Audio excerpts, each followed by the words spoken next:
Ya, Sisi Muse dan juga Bapak Ibu Majelis yang mempercayakan pelayanan firman dalam bulan keluarga pada saat ini.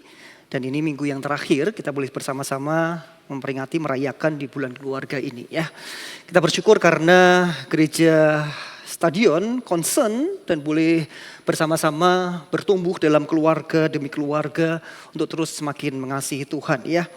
The power of praying parents, itu tema pada saat ini yang mau sama-sama kita renungkan. Saya mengumulkan untuk menyampaikan firman Tuhan pada saat ini dari sebuah kisah keluarga yang tercatat dalam firman Tuhan, yaitu kisah tentang Bapak Elkana dan Ibu Hana. Ada beberapa ayat yang akan saya bacakan bagi kita sekalian. Saya mengajak kita memperhatikan dalam 1 Samuel pada pasal yang pertama ayat yang ke-8 terlebih dahulu kita akan perhatikan dan saya akan bacakan bagi kita sekalian. Demikian bunyi firman Tuhan. Lalu Elkana suaminya berkata kepadanya, Hana, mengapa engkau menangis? Mengapa engkau tidak mau makan? Mengapa hatimu sedih? Bukankah aku lebih berharga bagimu daripada 10 anak laki-laki? Suatu kali setelah mereka makan dan minum di Silo, berdirilah Hana sementara Imam Eli duduk di kursi dekat tiang pintu rumah Tuhan. Dengan hati pedih, Hana berdoa kepada Tuhan sambil menangis terseduh-seduh. Ayat 12 dan 15. Sementara ia terus-menerus berdoa di hadapan Tuhan, Eli mengamati mulutnya. Tetapi Hana menjawab, bukan demikian Tuhan, aku seorang perempuan yang sangat tertekan. Aku tidak minum anggur ataupun minuman keras, tetapi mencurahkan isi hatiku di hadapan Tuhan. Dan bagian terakhir dari ayat 27-28 demikian bunyi firman Tuhan. Anak inilah yang kuminta dalam doa dan Tuhan telah memberikan kepadaku apa yang kuminta kepadanya. Sebab itu aku pun menyerahkannya kembali kepada Tuhan. Seumur hidupnya ia diserahkan kepada Tuhan. Lalu mereka sujud menyembah Tuhan di sana. Sampai demikian bacaan firman Tuhan. Yang berbahagia setiap kita yang boleh merenungkannya dan melakukannya dalam hidup kita hari lepas hari. Yang saya bacakan barusan ada terjemahan edisi yang kedua. Sedikit berbeda dan itu memperkaya, memperlengkapi setiap kita. Di dalam bulan keluarga tentunya setiap kita teringat kembali atau punya mimpi, punya kerinduan membangun dan memiliki keluarga yang bahagia, bukan? Baik yang Bapak Ibu sekarang punya keluarga, baik yang mau berkeluarga, baik yang sedang studi, sudah mulai mimpi, wah pacarku besok nikah, kemudian membangun keluarga seperti itu ya, ganteng, cantik, anaknya tuh sumringah gitu ya. Betapa bahagianya yang beberapa minggu lalu kita sudah belajar bersama-sama bagaimana kita bisa mencicipi dan merasakan suasana sorgawi itu di tengah keluarga yang seperti ini. Tapi alih-alih bahagia, alih-alih merasakan suasana sorga, bahkan menjadi neraka rasanya kalau ke keluarga. Kalau pulang rumah rasanya neraka. Kalau yang kita hidupin, yang kita hadapi adalah suami yang temperamental mungkin. Apalagi sampai moro tangan, dikit-dikit ngamuan. Bukan surgawi, nerakawi malahan gitu ya. Sebut saja namanya Bapak Patrisius ya. Jadi kalau ada nama yang sama, kisah yang sama, sekali lagi tidak menyinggung ya. Ini kisah yang memang saya sampaikan dalam mengawali khotbah ini. Bagaimana perasaan istrinya? Bagaimana kalau ibu-ibu semua sekarang menjadi istrinya? Ya sebut saja istrinya ini namanya Monica begitu ya. Yang pemuda-pemuda jangan baper ya. Apa? Monica? Bukan. Monica gitu ya. Namanya Monica bukan Monica kan. Nanti ya kerja dulu gitu ya. Baru SMA udah mikir Monica. Coba bayangkan para istri, para wanita di sini kalau kemudian punya suami seperti itu. Alih-alih bahagia. Belum lagi kalau kemudian anak yang sudah bertambah remaja, dewasa, pemuda, kemudian terlibat pergaulan bebas, sebebas-bebasnya sapol-pole. Wah, Aduh. Tapi Monica ini sejak muda menghadapi, bergumul dan terus berdoa. Bahkan sampai tua loh berdoa. Terus berdoa. Rasanya udah bohwat begitu ya. Atau mungkin sekarang dia udah mau bohwat sama suaminya atau sama istrinya. Lah, udah mempan doa begitu ya. Wes doa puasa, udah mempan ini rasanya gak bisa berubah nih suamiku. Tapi Monica ini enggak. Di akhir hidup suaminya, Patricius ini. Patricius yang gak mau kenal Tuhan, gak mau ke gereja, menjadi percaya. Wah, betapa bahagianya Monica. Tapi masih ada satu PR, anaknya yang gitu ya. Yang merosal gak karu-karuan itu. Terus berdoa. Dan sampai satu titik kemudian Tuhan berbelas kasihan kepada anak ini. Dan anak ini dipakai Tuhan luar biasa. Menjadi salah satu bapak gereja yang kemudian memberkati banyak orang. Agustinus. Sampai-sampai mamanya bilang gini, sudah kalau Tuhan panggil aku udah keturutan semua wes. Udah senang, udah puas rasanya. Lihat suamiku, lihat anakku, udah gitu. Betapa the power of praying parents ini luar biasa. Kuasa Tuhan yang mengalir melalui doa yang terus menerus dihidupi oleh Monica. Sebuah kisah nyata yang boleh menghantar kita untuk merenungkan ini tema yang sangat penting untuk sama-sama. Bukan hanya Monica dan keluarga Monica, Patricius yang mengalami itu. Dengan iman yang sama kita percaya kepada Tuhan.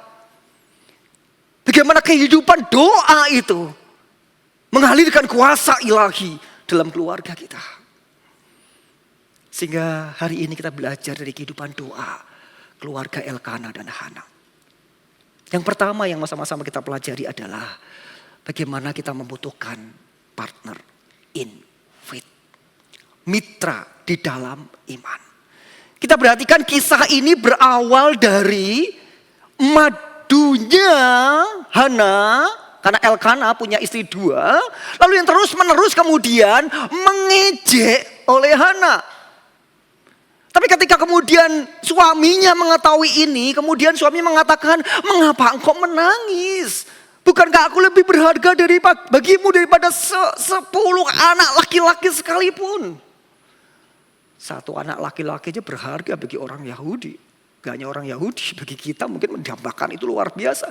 Sampai suaminya bilang 10 itu loh aku lebih berharga bukan. Artinya apa? Elkana berempati, Elkana berbela rasa, Elkana mau bersama-sama dengan istrinya menghadapi pergumulan yang sama.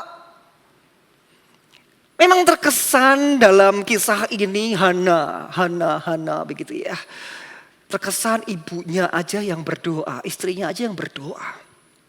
Tetapi kalau perhatikan di ayat 28 dengan jelas dikatakan lalu mereka. Siapa itu mereka?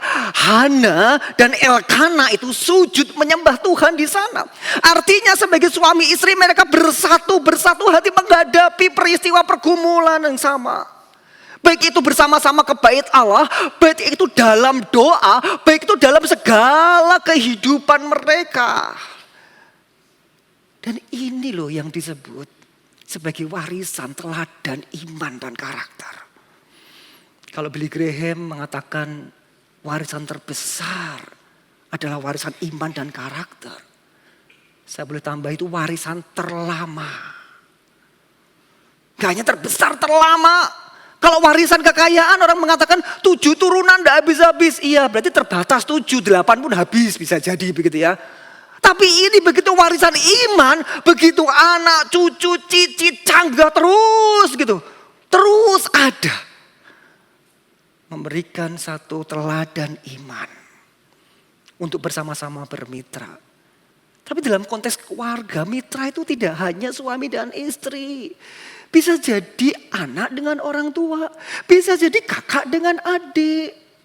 Bisa jadi mertua dengan menantu. Satu kesatuan itu bermitra. Sama-sama bermitra dalam iman yang sama. Yesus memberikan teladan hal ini. Dalam pelayanannya. Bahkan ketika doa pun Yesus memanggil mitra doanya. Di Taman Getsemani panggil Petrus, Yakobus, Yohanes berdoa bersama-sama meskipun mereka tidak ikutan berdoa. Tetapi Yesus mengajak mereka bermitra berdoa. Yesus loh. Dalam pelayanan juga sama. Lalu bagaimana dengan setiap kita? Suami, istri, bapak, ibu membangun keluarga. Tidak mudah untuk bermitra. Pas nganten anyar aja mitranya luar biasa. Begitu sudah mulai saling menyakiti, membuat kecewa. Teladannya bukan teladan mitra partner in faith, malah kere-keran.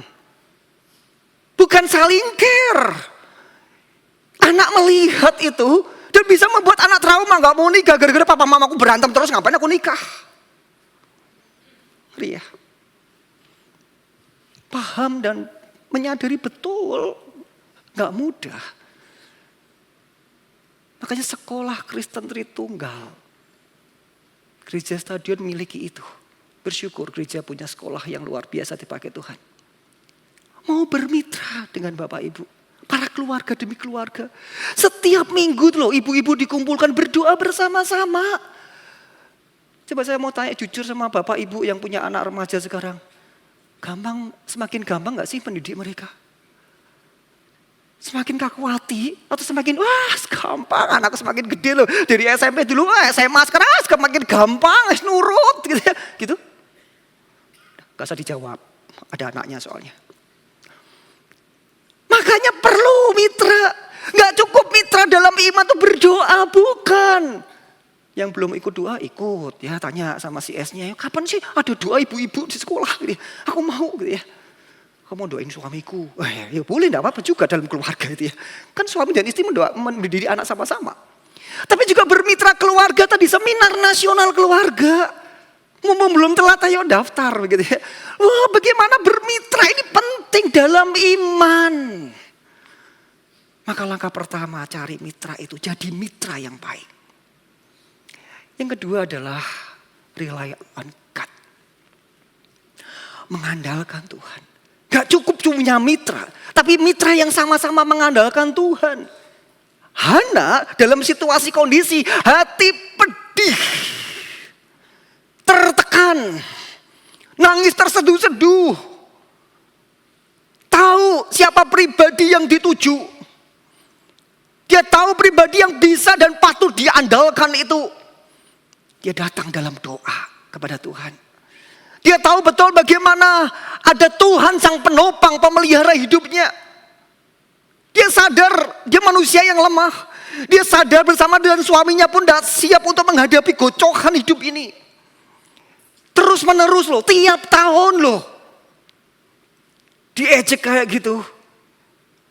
Tapi kemudian mengandalkan Tuhan. Menarik, karena setelah diceritakan hatinya pedih karena diejek. Bahkan dengan sangat jelas di ayat yang ke-6 dikatakan demikian.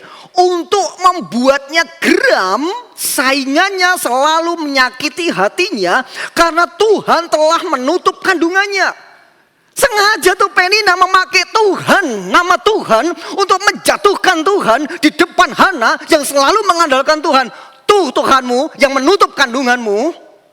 Supaya semakin geram tuh Hana, tetapi Hana gak bergeser sedikit pun. Dia tetap mengandalkan Tuhan. Luar biasa ya. Hana sadar dia gak kuat. Maka dia berdoa dan butuh Tuhan yang diandalkan. Orang dunia berpikir kekuatan orang zaman sekarang adalah kalau dia pinter secara otak, kepala luar biasa, pinter itu kuat. Atau dia mengatakan, enggak, kekuatan tergantung otot tangannya yang kuat. Tetap ada batasnya. Kekuatan seseorang itu justru bukan di kepala, bukan di tangan. Tapi seberapa lama dia bertelut di hadapan Tuhan. Lututnya yang menjadi barometer itu. Bertelut di hadapan Tuhan. Dengan satu kesadaran Tuhan, aku gak bisa apa-apa. Aku gak sanggup Tuhan. Maka datang kepada pribadi yang patut diandalkan Tuhan. Yang memberikan pertolongan, kekuatan yang patut diandalkan Tuhan. Yang bisa kemudian mengampukan setiap saya dan kita semua menjalani hidup ini. Itu. Penggambaran sederhananya doa itu tengahnya kan bulat ya, O ya. Ibarat mobil itu kalau lihat bulat itu kayak apa? Ban. Atau enggak ban. Kayak setir gitu ya. Kan bulat juga. Enggak ada setir yang kotak gitu ya. Bulat ya. Nah ironis kalau orang Kristen menjadikan doa itu sebagai ban serep. Kalau sudah melakukan nggak bisa, sudah doa. Jadi ban serep. Atau kita mengandalkan Tuhan, tahu betul menjadikan doa sebagai kemudi itu. Arah kita mau kemana? Minta tuntunan Tuhan terlebih dahulu. Karena Tuhan yang bisa kita andalkan dan patut kita andalkan. Dalam pelayanan Yesus pun demikian. Yesus yang sepenuhnya manusia dan Yesus yang sepenuhnya Allah itu. Dalam kemanusiaannya sadar kelemahan yang dialami. Dia mengandalkan dan membutuhkan pertolongan dari Allah Bapa. Ketika bersentuhan dengan orang-orang yang menjengkelkan. Orang yang mengancam dirinya. Orang yang gak tahu diri itu. Dia membutuhkan itu. Dan Yesus lakukan melalui doa. Sekali biar Yesus tuh. Masakan kita tidak. Yang ketiga adalah always in prayer. Selalu berdoa. Dikatakan firman Tuhan di ayat 12. Sementara ia terus menerus berdoa di hadapan Tuhan. Mempersiapkan firman KU3 nanti bahasa Mandarin. Saya coba ngintip bahasa Mandarinya begitu ya. Frase ini diterjemahkan. Sementara itu Hana tiada henti berdoa. Tiada henti. Makanya sampai Imam Eli kemudian wah ini mabuk ini demimil terus begitu ya. Tiada henti komat kami terus begitu. Wow, gak jemu-jemu tekun berdoa. Teladan Yesus pun demikian bukan? Pagi-pagi benar. Yesus cariin gak ada berdoa. Malam berdoa, sendirian berdoa, bersama-sama berdoa. Dalam menghadapi pergumulan dosa umat manusia di Taman Getsemani dia berdoa. Tapi masalahnya itu doa bukan karena kita sedang butuh. Seringkali kan begitu kan ya. Begitu ada pergumulan apa-apa doa kenceng begitu ya.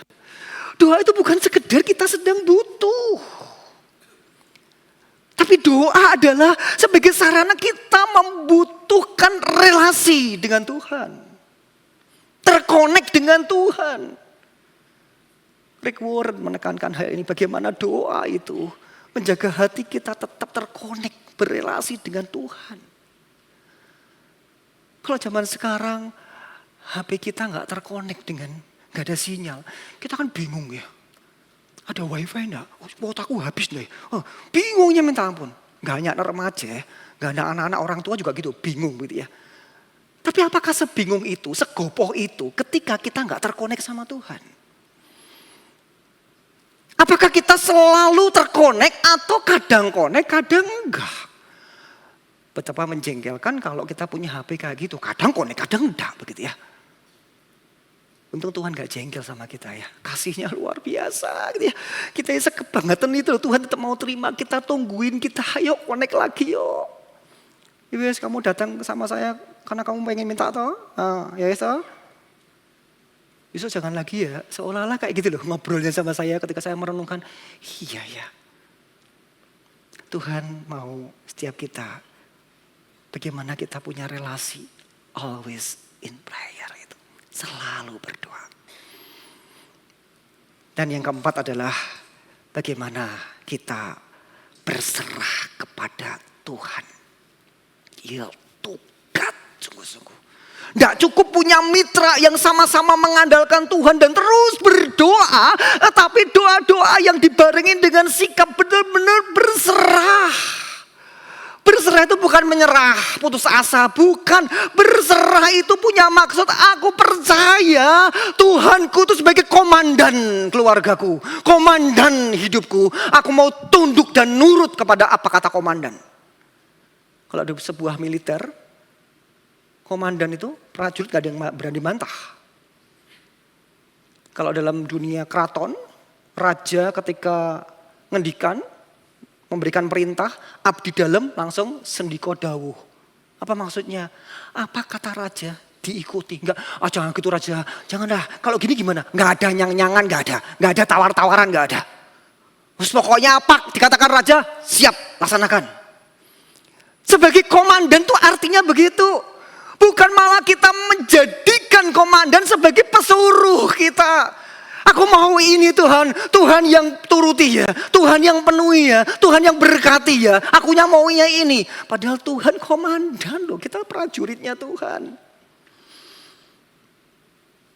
Bukankah ini juga menjadi teladan yang telah Yesus lakukan?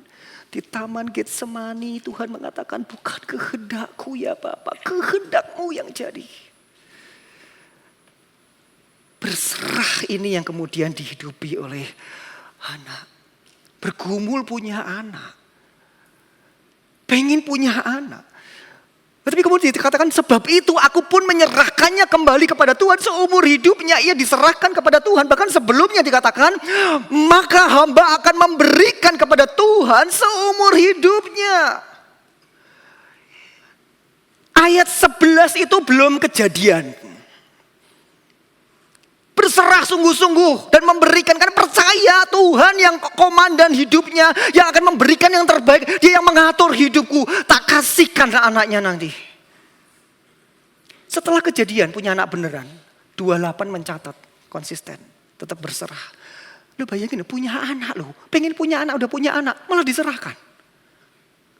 Sebegitunya loh Hana berserah dan percaya kepada Tuhan sang komandan keluarganya. Berapa banyak keluarga-keluarga yang pada posisi 11B saja. Bergumul sama Tuhan punya anak. Aktif luar biasa di gereja melayani. Setelah punya anak, jawab sendiri. Kira-kira Tuhan yang menganugerahkan anak gimana perasaannya ya? Aduh. Hana berserah kepada Tuhan sungguh-sungguh. Dan Tuhan tidak tinggal diam, bukan? Dia bahkan kemudian memberikan anak lagi. Jadi kita belajar kehidupan Elkana dan Hana, kehidupan doanya.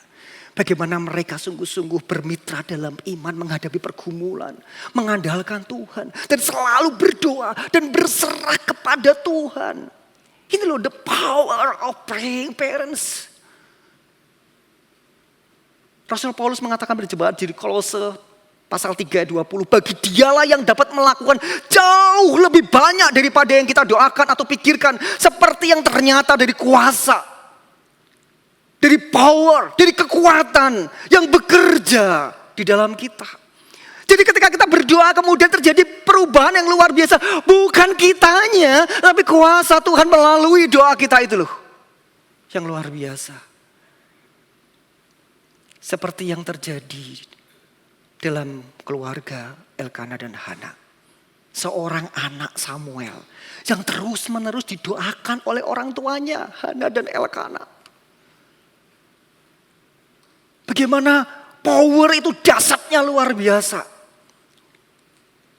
Kita perhatikan setelah Samuel diserahkan, Alkitab justru mencatat anak-anak Imam Eli itu, Hofni Pinehas, hidup dalam kedurjanaannya. Jadi imam yang suka main perempuan, yang tidak menghormati mezbah Allah. Mas Samuel hidup bersama-sama dengan mereka. Bisa dibayangkan zaman sekarang anak dalam situasi kondisi yang kayak gitu. Apa nggak deg-degan orang tuanya? Tetapi justru firman Tuhan katakan di ayat 26. Tetapi Samuel yang masih muda bertambah besar dan semakin disukai oleh siapa? Tuhan dan manusia. Zaman sekarang anak dicemplungkan dalam godaan dunia seperti itu. Banyak teman-temannya yang semakin suka sama dia. Iya. Tapi Tuhan tidak. Tuhan sedih. Tuhan malu dan prihatin. Lihat kondisi anak-anak seperti itu. Tapi Samuel dalam kondisi yang seperti itu. Tetapi firman Tuhan katakan, Tuhan tetap semakin menyukai. The power of praying parents. Tidak hanya memberikan kekuatan dan perlindungan bagi Samuel, tapi juga kekuatan bagi orang tuanya. Coba bayangkan kalau Elkanah dan Hawa itu kita sebagai orang tua. Kita ngasihkan ke keluarga yang kayak gitu, udah karu-karuan. Apa nggak deg-degan kita?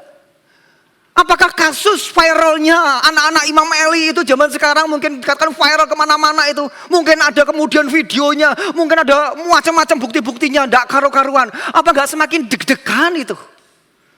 Oh, tapi the power of praying parents itu juga berlaku bagi keluarga-keluarga. Orang tua diberikan kekuatan. Bukankah firman Tuhan katakan serahkanlah segala kekhawatiranmu dalam doa dan ucapan syukur itu. Maka damai sejahtera Allah yang melampaui segala akal itu akan menaungi hidup kita, bukan? Dan itu dialami oleh Elkanah, Hana. Tapi nggak cukup itu. Ternyata warisan iman, warisan karakter, kehidupan doa Hana dan Elkanah itu ternyata juga kemudian dilakukan oleh Samuel. Di pasal berikutnya, bangsa Israel itu pengen punya raja. Respon pertama firman Tuhan katakan Samuel berdoa kepada Tuhan. Keren ya. Ada masalah ini yang harus dihadapi bangsa Israel nih. Samuel berdoa kepada Tuhan. Bahkan sampai seluruh bangsa mengakui kehidupan doa Samuel. Sehingga mereka berseru berkata kepada Samuel, berdoalah untuk hamba-hambamu ini kepada Tuhan Allahmu supaya kami jangan mati karena meminta itu. Dan yang menarik, Samuel kemudian mengatakan demikian di ayat 23. Mengenai aku, sekali-kali aku tidak akan berdosa terhadap Tuhan oleh karena berhenti mendoakanmu.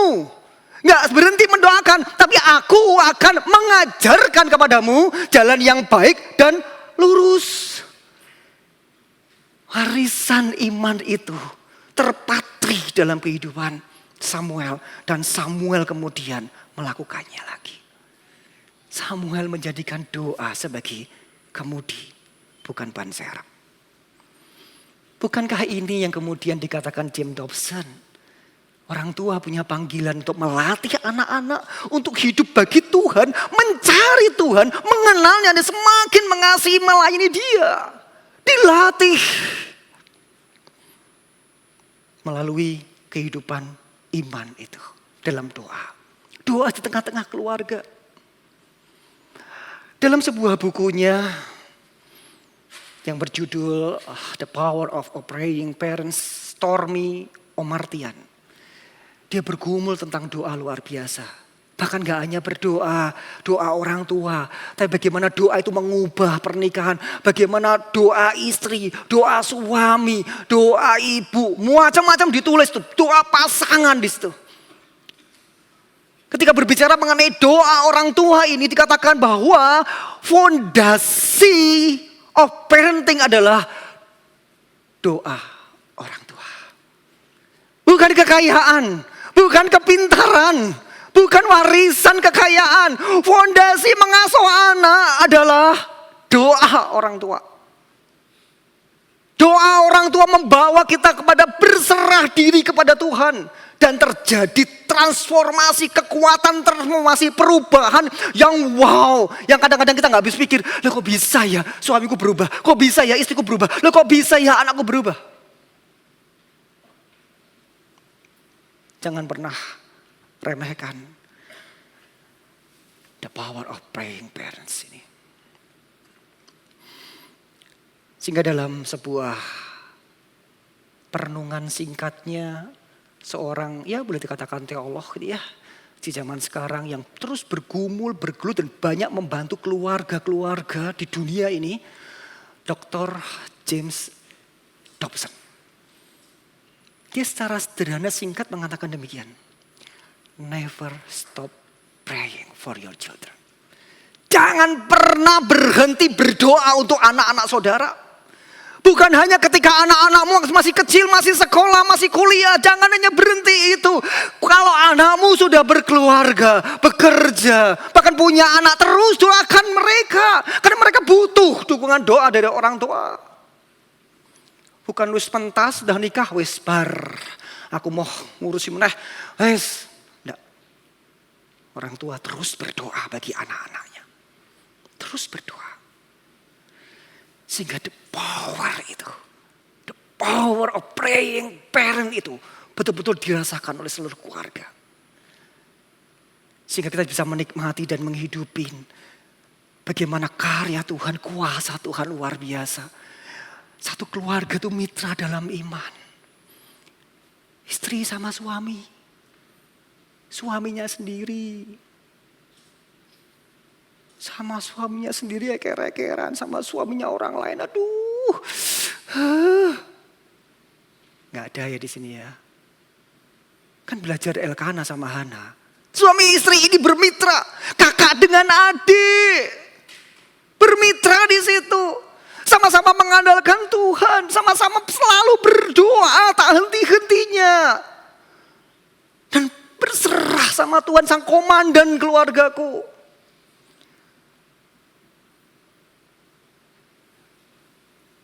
Papa, mama, bapak, ibu. Doakan anak-anak.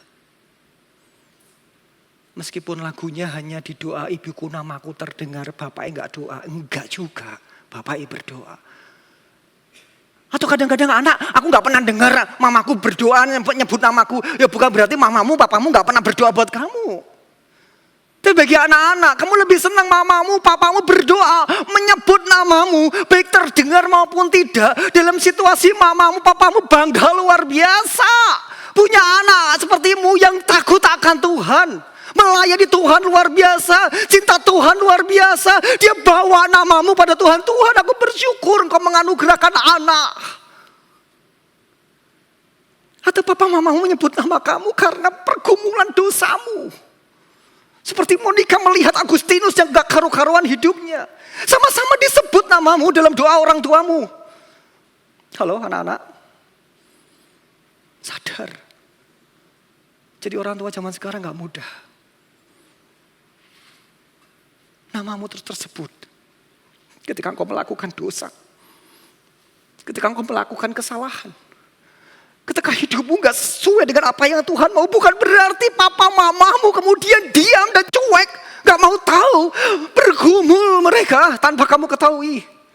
Berdoa menjerit kepada Tuhan. Ubah hidupmu. Namaku harus disebut papa mamaku. Tapi disebutnya, mereka bersyukur punya anak seperti aku. Bagi orang tua, acap kali kita bisa putus asa. Tapi tantangan anak kita bisa mereka lebih mudah putus asa.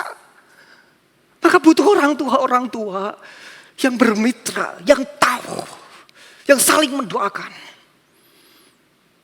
Sehingga di puncak bulan keluarga ini saya mengajak kita semuanya.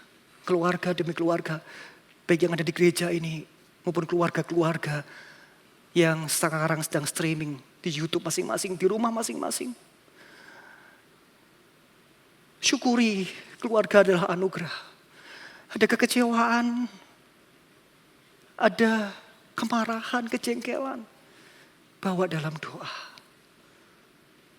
Kuasa doa itu yang mengalir, memulihkan keluarga kita. Memulihkan dan memulihkan. Kiranya Tuhan memberkati.